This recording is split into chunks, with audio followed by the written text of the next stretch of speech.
welcome to Magic Cat Kandi. Today I'm going to be teaching you all about candy and what even is candy. So candy is these plastic beaded bracelets that you trade with people at EDM festivals, raves, or you can do stuff through the mail or through social media. They're super fun, and today I'm just going to introduce you to some of the styles that are known. The most easiest ones, and I will be showing a tutorial to make these, is the singles. I will link a tutorial later on in the description box. But this, you can have letters with letter beads. You can use Spotify codes and put those on there. You can use buttons or any sort of fun knickknacks. You can use old toys or small knickknacky Shopkins, mini brand, stuff like those. I made this one out of a My Little Pony. And most of them, I just use a needle and just push it through. Kind of like if you make your own earrings. You can use pieces from old jewelry, like this piece. And you can also just put random things. This one's a Hot Wheels card. It says wheels.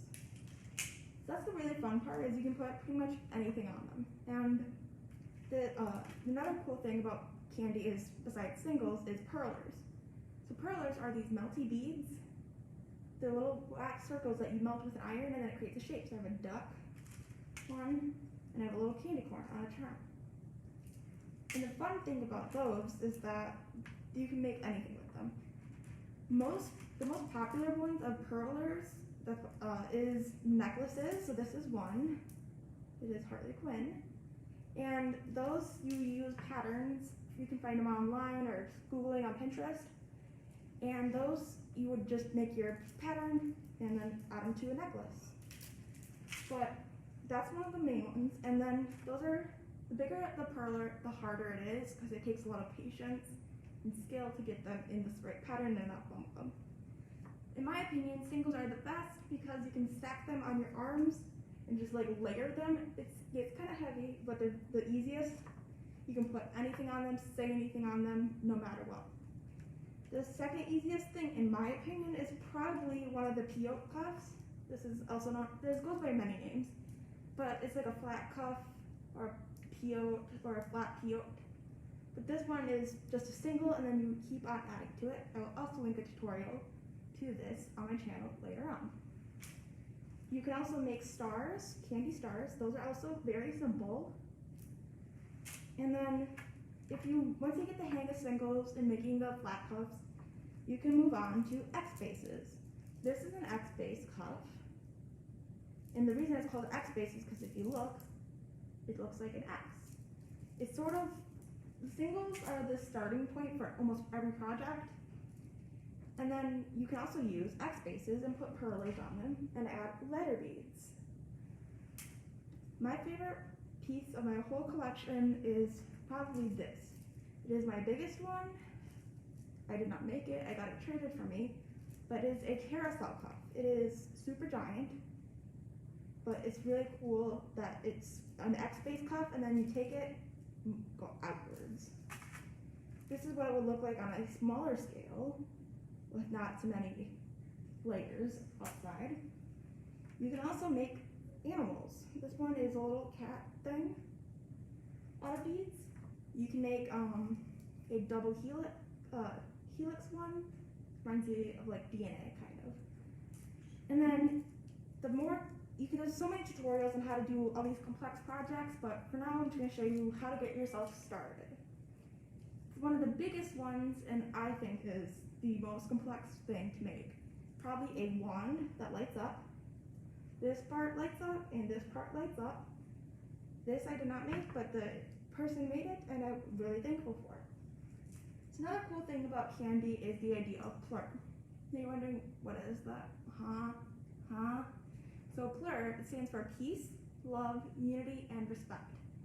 So when you trade candy and like in-person stuff, what you usually would do before COVID is you would have your candy on your arm, you would do peace, love, like make a heart and the other person would do their heart, unity, so together, and then respect, you would take your bracelet, put it up over and down, and then it'll go on their wrist. And then they would have, this would be your hand, that would be their hand. They would have it. And some rules and tips and tricks is when you do trade, it doesn't matter, don't ask for pieces. Like if you see someone's a giant piece and you only have a couple singles, don't say, hey, can I have that big piece? Because it's just, you could, but it's not really that nice because you want to make sure they're equal or sort of equal. Because like you singles, once you get the hang of them, they take a couple minutes. The bigger the piece, the longer it takes. So you don't want to be asking for a piece that took them 20 hours and yours took 10 minutes. And I personally really enjoy doing trades with people through Plur packages. And that's because I started doing Kandi during COVID. And what a Plur package is you take, it's Plur, peace, love, unity, and respect, and you put it in a package that you mail to someone. You can find these people on like online forums, like Tumblr, Discord, groups like that. Or you can use Kandi Family, which is a really awesome app. I will show you what that looks like on a different video. So you can use Kandi Family. That one is super awesome. I use that all the time. Or just asking around and being like on like certain channels or groups you're in. Like, hey, does anyone do Kandi? Oh, you do Kandi? Would you like to trade? And my key for trading is make sure they're equal, and you can do it either, I like to do mine where I know what I'm getting, so I can make sure it's kind of equal, but you can ask them, hey, how many things are you including? And they'll be like, oh, I'm doing X amount of singles, this stuff, and some extra candy, some extra, a Pop-Tart, or something like that. And it's really fun because you always, it's more costly because you do have to pay for shipping to ship them out. So just be aware of that, but personally, Plur packages are my way to go during COVID. But you can also do them at festivals and raves and everything, and they are super exciting because you get to meet these people, connect with them, just because of a bracelet. And you can, even if you see someone and you're like, wow, that is so cool, how did they make that? It's a great way to start conversation. You can be like, hey, I really like your whatever. And they'll be like, oh, thank you. I made it by doing this, and this. And I personally love it because you can make so many friendships just by trading bracelets. And it sounds cheesy, it sounds weird, and it sounds kind of kitsch. But when you get to start getting into the community, it's so welcoming. And everyone has just such good vibes, and it's really amazing. I totally recommend trying it out and checking out my channel for more videos on how to do tutorials and how to do packages.